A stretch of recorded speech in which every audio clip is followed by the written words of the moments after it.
할렐루야, 좋은 아침입니다. 11월 11일 화요일 매일 말씀 묵상 시작하겠습니다. 이 아침 우리에게 주시는 하나님 말씀은 민수기 27장입니다. 민수기 27장 1절부터 5절까지의 말씀 제가 봉독하겠습니다. 하나님의 말씀입니다. 요셉의 아들 므낫세 종족들에게 므낫세의 현손, 마길의 증손, 길앗의 손자, 헤벨의 아들 슬로보앗의 딸들이 찾아왔으니 그들의 딸들의 이름은 밀라와 노아와 호글라와 밀가와 디르사라.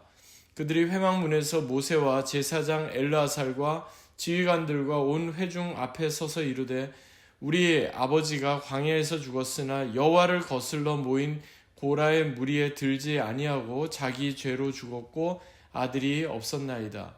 어찌하여 아들이 없다고 우리 아버지의 이름이 우리 종족 중에서 삭제되리이까? 우리 아버지의 형제 중에서 우리에게 기업을 주소서 하매 모세가 그 사연을 여호와께 아뢰니라. 아멘. 이는 우리에게 주시는 하나님의 말씀입니다. 주님 감사합니다. 본문을 중심으로 우리에게도 기업을 주소서, 우리에게도 기업을 주소서라는 제목으로 하나님 말씀 함께 나누겠습니다.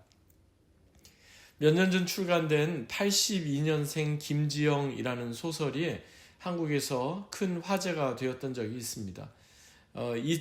이 책을 쓴 작가는요, 조남주라는 분이신데요. 처음에 제가 책 제목을 보고 82년생 김지영 이렇게 되어 있어서 이분도 82년생인가 이렇게 생각을 했었습니다. 그러니까 이분은 82년생은 아니고 이제 78년생이셨는데 왜 책 제목을 82년생 김지영이라고 지었을까 보니까요. 82년에 태어난 1982년에 태어난 여성 중에 가장 흔한 이름이 지영이었고 또 가장 흔한 성은 한국에서 김씨이기 때문에 책의 제목을 82년생 김지영 이렇게 정했다고 알려져 있습니다.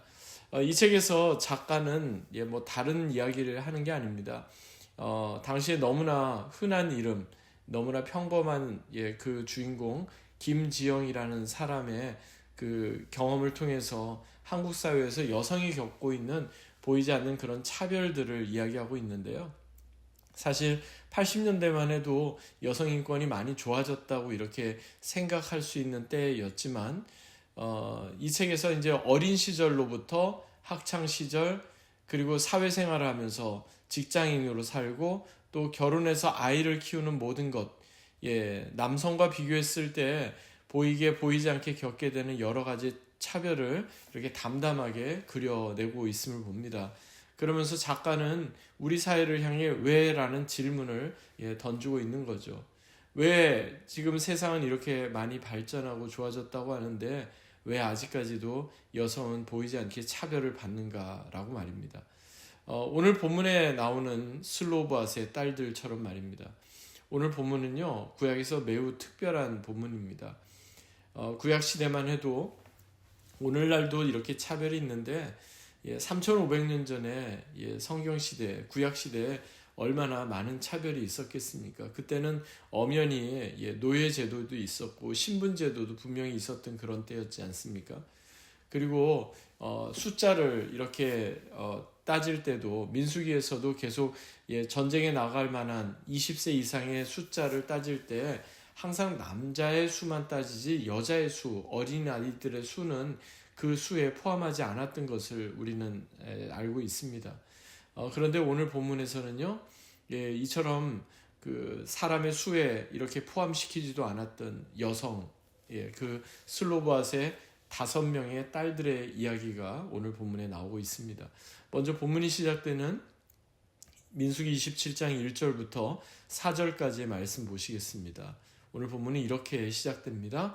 요셉의 아들 므낫세 종족에게 므낫세의 현손, 마길의 증손, 길앗의 손자 헤벨의 아들 슬로보앗의 딸들이 찾아왔으니 그의 딸들의 이름은 말라와 노아와 호글라와 밀가와 디르사라.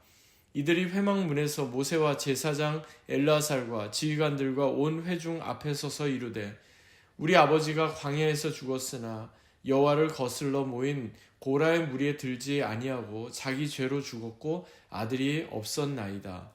어찌하여 아들이 없다고 우리 아버지의 이름이 그의 종족 중에서 삭제되리이까? 우리 아버지의 형제 중에서 우리에게 기업을 주소서 하매. 본문에서 언급된 말라, 노아, 호글라, 밀가, 디르사는요, 므낫세 지파에 속한 슬로브앗의 딸들이다 이렇게 알려져 있습니다. 그들의 조상은요, 요셉으로부터 따지면 요셉의 7대 손에 해당하죠. 본문 앞에 나오는 민수기 26장 33절에도 이들 5명의 딸들의 이름이 등장하고 있는데요. 이렇게 말씀합니다. 헤벨의 아들 슬로브앗은 아들이 없고 딸뿐이라. 그 딸의 이름은 말가와 노아와 호글라와 밀가와 디르사니. 아마도 민수기에서 이렇게 여성들의 이름이 한꺼번에 이렇게 구체적으로 등장하는 것은 이번이 거의 유일하지 않나 싶습니다. 므낫세의 자손 중에 슬로브앗이라는 사람에게는요, 딸들만 5 있었고 아들이 없었다는 겁니다. 그 당시 관행으로 따지자면 아들에게만 기업이 분배되는 것으로 사람들은 여겼기 때문에 지금 슬로브앗의 딸들은 이것을 지적하고 있는 겁니다. 아들이 없다고 해서 우리 아버지의 이름이 어떻게 므낫세 종족 중에서 영영 사라질 수 있겠습니까? 그러면 안 됩니다. 지금 그것을 이야기하고 있는 겁니다. 그런데 오늘 본문은요, 단지 어떤 차별에 대한 저항이나 여성 인권에 대한 것으로만 우리가 생각할 게 아니라 사실 그거보다 더 중요한 그런 메시지를 오늘 본문은 담고 있습니다. 오늘 그 내용을 좀 살펴보기 원하는데요.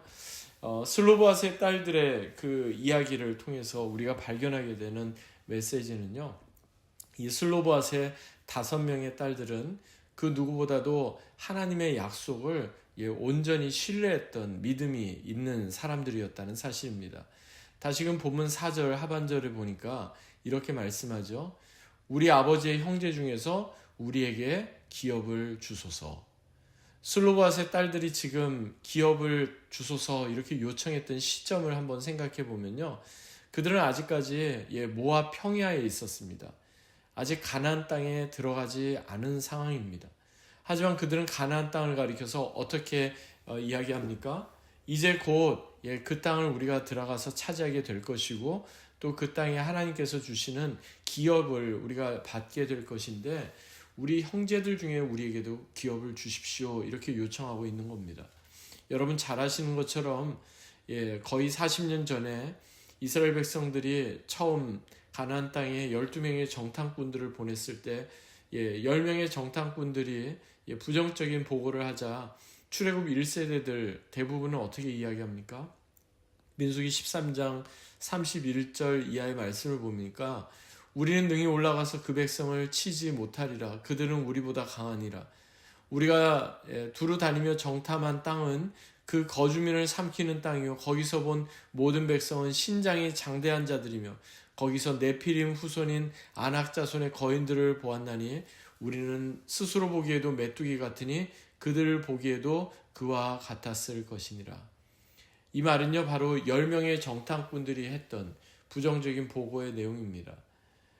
그들은 모두 남자들이었습니다. 남성들이었습니다. 그런데 그들은 스스로 보기에도 메뚜기 같고 우리는 그 땅을 차지하지 못할 거다. 그렇게 먼저 단언합니다.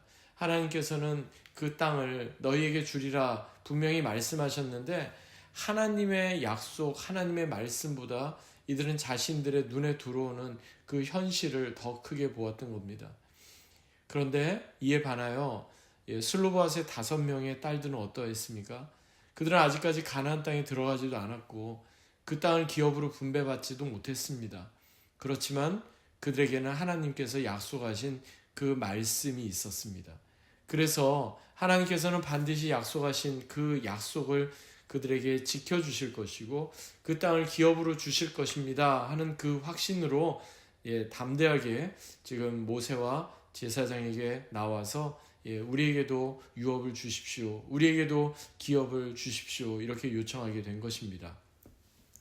그들이 과연 그 기업을 유업으로 받았을까요? 받았습니다. 후대에 보면 이제 여호수아 17장에 그로부터 대략 7년 정도의 시간이 지나서 하나님께서는 약속하신 대로 므낫세 지파가 가나안 땅을 이제 기업으로 분배받게 하셨는데 그때 슬로바앗의 딸들이 다시 한번 여호수아와 제사장 엘르아사를 찾아옵니다. 모세가 이제 세상을 떠나고 나서 이스라엘 백성들을 이제 여호수아가 이제 지도자가 돼서 이끌게 되는데, 그때 백성의 지휘관들 앞에서 오늘 본문에서 요청한 내용을 다시 한번 상기시켜 주고 있었던 것을 보게 됩니다. 그리고 그들에게도 동일하게 약속의 땅, 약속된 땅을 기업으로 이렇게 받게 되는 그러한 일을 우리는 잘 알게 됩니다. 여러분, 그렇습니다. 본문에 나오는 슬로바앗의 딸들처럼 우리도 하나님께서 약속하신 그 말씀을 더 깊이 신뢰하고 더 깊이 그 말씀 붙잡고 살아가야 하겠습니다. 왜냐하면 하나님의 말씀, 하나님의 약속은요, 비록 더딜지라도 지체되지 않고 반드시 이루어질 것이라는 하박국 2장 3절 말씀처럼 하나님께서는 약속하신 것을 반드시 성취하시고 이루시는 분이시기 때문입니다. 그 신실하신 하나님 더 의지하며 사시는 저와 여러분 되시기를 간절히 소망합니다. 또 한 가지 오늘 본문에서 우리가 생각하게 되는 것은 바로 모세의 반응입니다. 본문 5절 보면 모세가 그 사연을 여호와께 아뢰니라 이렇게 되어 있죠. 사실 모세의 권위는 정말 대단했습니다. 모세는 하나님을 대신하는 사람으로 그 영적인 권위가 정말 대단했고 그 누구와도 견줄 수 없을 만한 그러한 사람이었습니다. 그러니까 이스라엘 백성들에게 있어서 모세의 말 한마디는 곧 하나님의 말씀, 가장 율법에 정통한 해석, 이렇게 그들에게는 들렸을 겁니다. 하지만 모세는요, 내가 이렇게 권위가 있고 내가 이렇게 경험이 많으니까 내 말을 들어라 그러면서 자기의 이야기를 하지 않습니다. 당시 이스라엘 백성들의 어떠한 여러 가지 정서와 그러한 여러 가지 많은 사람들 대중이 원하는 것에 따라서 거기에 영합하여 판단을 내리지도 않습니다. 슬로바앗의 이 딸들의 이러한 요구를 듣고 모세는 가장 먼저 하나님께 아뢰입니다. 그리고 하나님의 지혜를 구했던 것을 보게 됩니다. 그렇습니다. 영적인 권위가 대단했던 하나님의 사람 모세조차도 이러했다면 우리는 어떠해야 하겠습니까? 여러 가지 문제와 어려움, 또 여러 가지 중요한 그런 결정을 앞두고 우리는 우리의 생각을 앞세울 때가 너무나 많지 않습니까? 그때마다 우리도 모세처럼 하나님 앞에 먼저 아뢰어야 하겠습니다. 그리고 하나님께서 원하시고 기뻐하시는 것으로 우리도 결정하고, 그렇게 우리도 그 결정 따라서, 말씀 따라서 그렇게 살아가도록 우리도 매 순간 하나님의 도우심과 지혜를 구하며 살아가야겠습니다. 오늘도 이 말씀 붙잡고 믿음으로 승리하는 귀하고 복된 하루 되시기 바랍니다. 기도하겠습니다. 하나님 아버지, 감사합니다. 다시 한번 이 말씀을 우리의 마음에 되새깁니다. 슬로바앗의 5 딸들처럼 우리도 하나님께서 약속하신 말씀을 더 신뢰하며 살게 하여 주시옵소서. 모세가 그러했던 것처럼 우리도 여러 가지 고민되고 또 중요한 결정 앞에서 먼저 하나님께 아뢰고 하나님께 지혜를 구하는 그런 믿음의 사람들 되게 하여 주시옵소서. 그리하여 혼란스럽고 어려운 상황 가운데서도 우리가 좌로나 우로나 치우침 없이 날마다 하나님 말씀 붙잡고 믿음으로 승리하는 우리의 모두가 되게 하여 주옵소서. 감사드리며 존귀하신 주 예수 그리스도의 이름으로 간절히 기도하옵나이다. 아멘. 오늘도 이 말씀 붙잡고 믿음으로 승리하는 귀하고 복된 하루 되시기 바랍니다. 주님의 이름으로 축복합니다.